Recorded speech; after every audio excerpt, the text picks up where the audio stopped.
the first exercise is the most common, and this is going to help us with the tightness in our ankles. Okay, so this is called a knee to wall or a knee to a bench, in this case, mobilization drill. Okay, so I'm going to place a fist here. I'm going to make a fist like this, and I'm going to keep my foot right after the fist and then push the rest of my body back. Now, what I have to do is ensure that my knee touches this bench without my heel lifting off the floor, right? So, in most cases, when we slowly start to bend down, our heel is going to get off the floor. But you're going to try to force it down so that the tightness at the back of your ankles and around it starts to loosen up. Okay?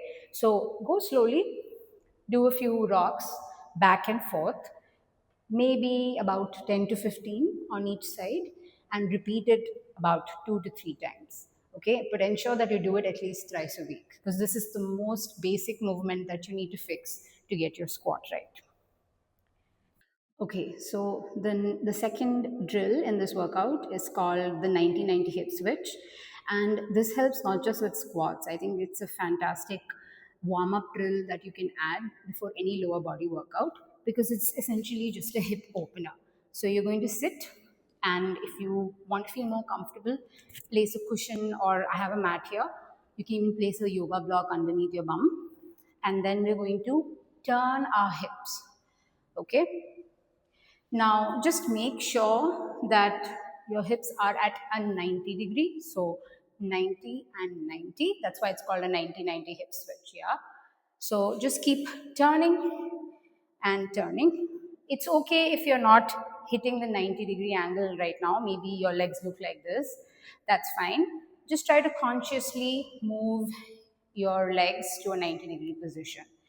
And if you want to make it more advanced, you can take your hands off and do the same thing. Okay? Awesome.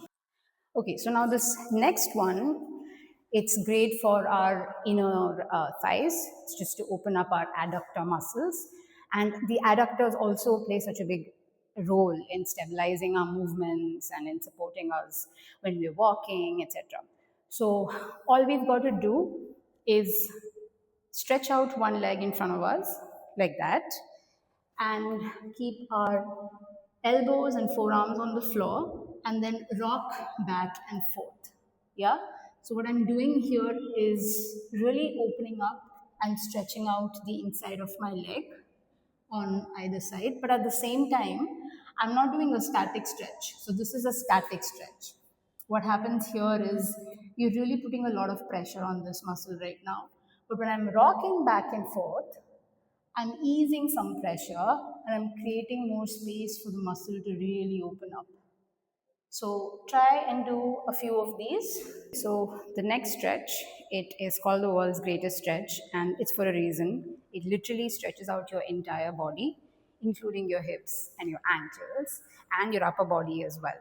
So we're going to start by getting on our knees, and then let's get into a plank, a high plank like this. If you can't do a high plank, that's fine. Just start on your knees, that's okay. Now, from here, we're going to pick up our leg and place it just outside my right hand here. All right. And then from here, I'm going to turn to my right and lift my right arm and really open up my chest. I'm not collapsing on my left shoulder, I'm keeping it straight, and I'm really stretching it out on the right side. Now, I do the same thing on the left. Step out, turn, lift, and really feel a good stretch in your upper back, in your hips, in your legs, and so on.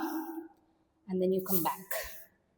Now, the world's greatest stretch, it can be done on an upper body day, it can be done on a lower body day, because that's just how dynamic it is.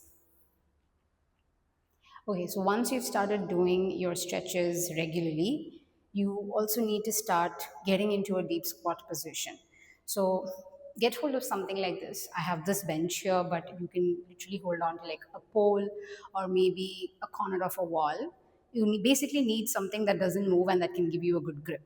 Okay, So in this particular case, this is going to move a little, but I'm still going to try.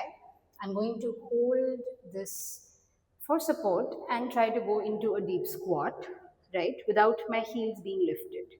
Now, if your heels are lifting too much, you can place a yoga block underneath your heels, just so your back feels a little more supported. Uh, what we're going to try and do is push our heels down little by little while taking the support of this device or thing in front of us. But just make sure that you're not too dependent on this, because eventually we want to learn how to squat without any support, right? So, yeah, just take the support of anything in front of you and lower down into a deep squat and hold it for like at least a minute. If you can go longer than a minute, nothing like it. Okay. So now for this drill, just ignore the black wall behind me, it's because of this ball. We're going to go into a squat. Now this is a goblet squat.